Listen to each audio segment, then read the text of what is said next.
Warning. This video is a dramatic retelling inspired by real criminal cases. Names, timelines, and events have been adapted for storytelling purposes. This content is presented for educational and awareness reasons, not to glorify violence. Viewer discretion is advised. Ocean Parkway looks like nothing in daylight. At night, it becomes a blade of asphalt cutting through wetlands. 2 lanes, no mercy, no witnesses. Wind drags through beach grass like fingers through hair. The ocean is close enough to smell, far enough to pretend it can't hear you. A car moves down the parkway with its lights off for a moment. Then they blink on again, like someone testing the dark. Somewhere beyond the shoulder, deep in the bramble, the dunes keep what they're given. And they don't give it back. A woman runs barefoot down a quiet residential street in Oak Beach. Not a jog, a flight. She keeps looking behind her like the air itself is chasing her. Houses sit sealed and dark, as if the whole neighborhood is holding its breath. Her phone is pressed to her ear, her voice thin and frantic, crackling through the speaker.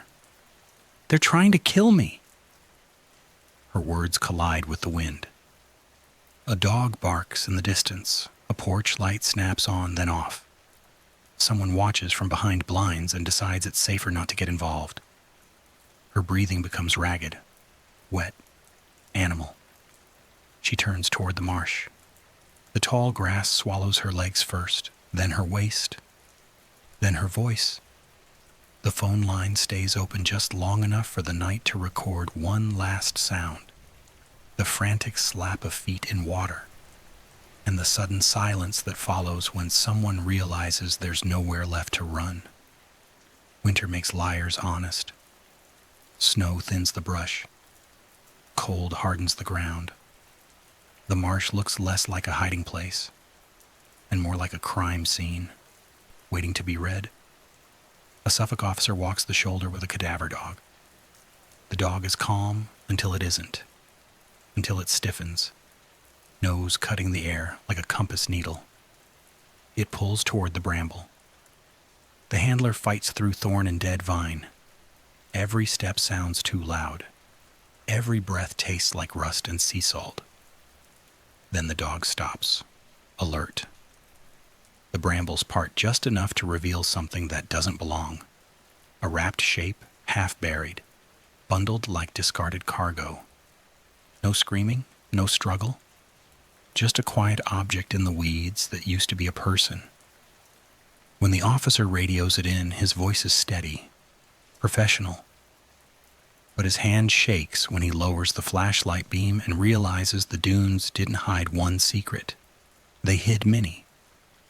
Search teams widen the grid. 20 feet becomes 50. 50 becomes 100. The dog alerts again and again. The brush gives up bones, then clothing, then hair caught in twigs, like the marsh tried to keep a souvenir. By the time the day ends, 4 sets of remains are found close together.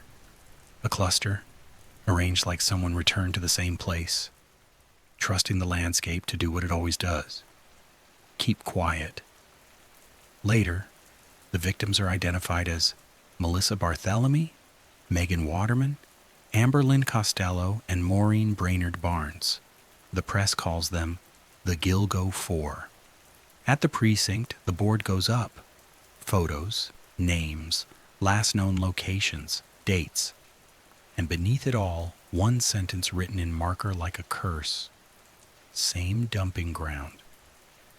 A woman stands outside a budget motel under buzzing sodium lights. She's wearing a jacket too thin for the wind. She checks her phone and texts a friend a simple line. "If I don't answer, something's wrong." A dark pickup rolls in, slow, like it's tasting the parking lot. The driver doesn't hurry, doesn't look lost. He's calm in the way predators are calm, because he believes the world is built for him. He steps out. Big frame, ordinary face, a man you'd pass in a hardware store.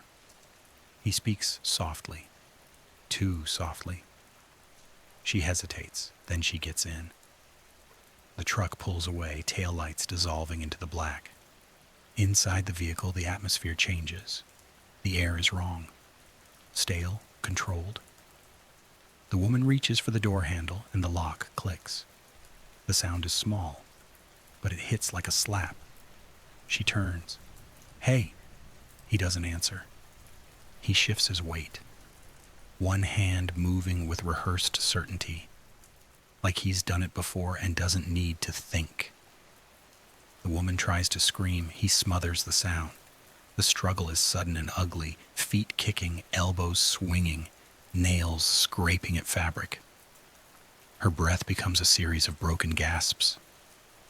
The windows fog from panic. Then the fight narrows to one thing: air. She bucks hard enough to hit the glass. Her hand smears condensation across the window, as if she's trying to write her name into the world before it's erased. The predator holds on, no shouting, no gunshot. Just the brutal truth. Someone can die in a locked car in a parking lot, and nobody will notice if the radio is loud enough, and the world is looking somewhere else. Her movements slow. Stop. Silence returns like it was waiting. The truck travels the parkway at an even speed. No swerving, no urgency. The driver knows the road, knows the pull-offs, knows exactly where the brush is thick enough to hide what he's about to leave behind. He parks where there are no streetlights. The wind covers small noises, the creak of a door, a footstep in gravel, the hush of something heavy being dragged. The dunes accept the offering. He doesn't need to dig deep. He doesn't need to build a grave. The marsh is already a grave. It just needs a body. The driver looks at the road for a moment. Empty, clean, normal. Then he drives away, blending back into Long Island traffic like a drop of ink in a river. Back at the station, the cases stack like bricks. Detectives track burner phones, look at tower pings, sift through timelines. They study patterns because patterns are the only language a serial offender can't help but speak. And still, the case refuses to give them a face. Families call, mothers beg, sisters rage. Friends blame themselves for the last text they didn't answer fast enough. The investigators don't sleep.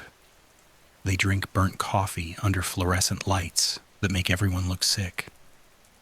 A detective pins a map on the wall and draws a circle around Gilgo Beach. Another circle around Manorville. Another around the last known sightings. Each circle feels like a net.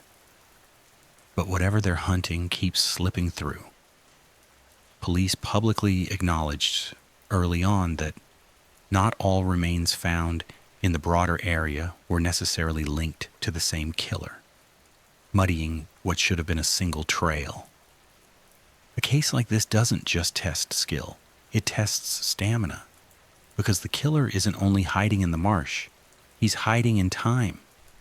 Years pass. The investigation evolves. New leadership, new attention, new forensic tools. And then, in 2023, the headlines crack the case open again. An arrest.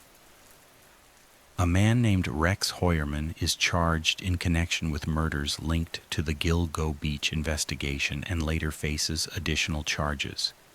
He pleads not guilty. The public exhales like it's been holding its breath for over a decade. But a courtroom isn't closure. It's a battlefield with rules. Evidence must speak in full sentences, and the defense gets to challenge every word. In 2025, a judge rules that advanced DNA analysis can be used. Hair evidence, whole genome sequencing, arguments over scientific validity. The kind of forensic debate that sounds clean on paper and feels enormous in practice. It's clinical, but it's not cold.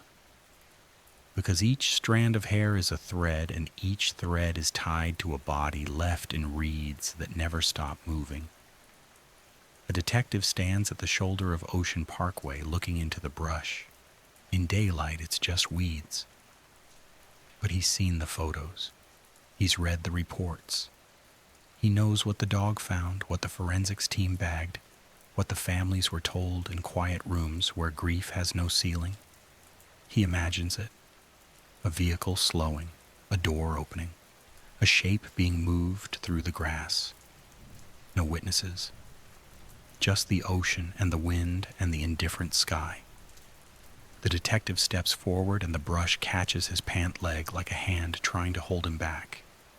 He mutters almost to himself, "Whoever did this loved how easy it was." And that's the most terrifying part. Not that someone could kill, but that someone could kill and feel safe doing it here. Even now, the parkway still carries commuters, beachgoers, late-night drivers trying to get home. The dunes still lift and settle. The marsh still breathes. And the names that once vanished into the dark are now spoken out loud on the news, in courtrooms, in documentaries, and podcasts, refusing to disappear again. This isn't a ghost story, but it has the same rule as every haunting. A place remembers what happened there, even when people pretend it didn't. So if you ever drive Ocean Parkway at night and the wind hits your car just right, listen. Because the dunes don't forget, and the dark doesn't always stay buried. If you haven't fallen asleep yet, thanks for watching. Remember to like, comment, subscribe. See you in the next video.